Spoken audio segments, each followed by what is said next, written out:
একদল খাইছে আরেক দল খাওয়ার জন্য রেডি হয়ে আছে। গত সপ্তাহে আপনারা জানেন কক্সবাজার আমার একটা প্রোগ্রাম ছিল, তো হেলিকপ্টারে গিয়েছিলাম।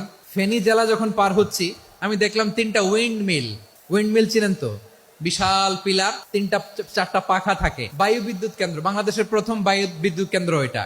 মুহুরী প্রজেক্ট বলে এটা, সম্ভবত মুহুরী প্রজেক্ট। তো সাগরের বাতাসের ঝাপটায় এটা ঘুরে এনার্জি হয়, ইলেকট্রিসিটি উৎপাদন হয়। তো আমি পাইলটকে বললাম, ভাই এগুলো থেকে কেমন ইলেকট্রিসিটি উৎপাদন হয়? কয় হুজুর একটু হয় না, কিছুই হয় না। কিছুই হয় না মানে?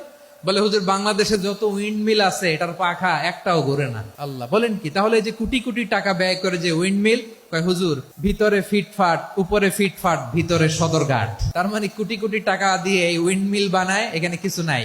দুর্নীতির আড্ডাখানা, আখড়াখানা বাংলাদেশ, ঠিক কিনা বলেন? আয়রে, জাপানিজরাও মানুষ, আমরাও মানুষ। আমার এক নিকটাত্মীয় সরকারি চাকরিজীবী, উনি আমাকে বললেন, বাংলাদেশের আরেকটা উদাহরণ দেখ। উনি আমাকে বললেন যে প্রতি বছর আমাদের অফিসের ফার্নিচার চেঞ্জ করে। আমি বললাম, প্রতি বছর ফার্নিচার চেঞ্জ করে কেন? বলে যে ফার্নিচার নতুন পারচেজ করলেই তো এখানে টাকা, নতুন কিনতে পারলেই টাকা, নতুন উন্নয়নের সবক শোনাতে পারলেই টাকা। প্রথম আলোর রিপোর্ট, কি আলো? প্রথম আলোর রিপোর্ট, গত 15 বছরে উন্নয়নের নামে লুটপাট হয়েছে প্রায় 3.25 লাখ কোটি টাকা। কার রিপোর্ট?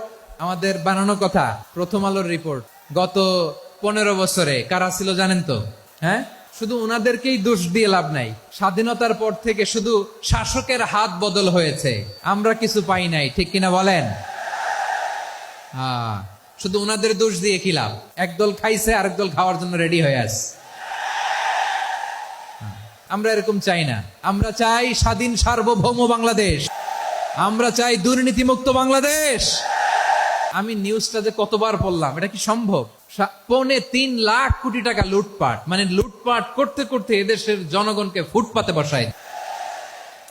প্রিয় ভাইয়েরা, তাহলে জাপানের মানুষও মানুষ, আমরাও মানুষ। সিদ্ধান্ত আপনার, কোন মানুষ হবেন, ভালো মানুষ না খারাপ মানুষ? আজকের আলোচনার বিষয় হচ্ছে মানব সম্পদের উন্নয়ন, human resource development. It's a process to increase the capacity of knowledge, skill, capacity of the people of a country. একটা দেশের মানুষের জ্ঞান, তাদের দক্ষতা কি করে বাড়ানো যায়, বাড়িয়ে দেশের উন্নয়ন করানো যায়, এটাই হচ্ছে মানব সম্পদ উন্নয়নের মূল কথা।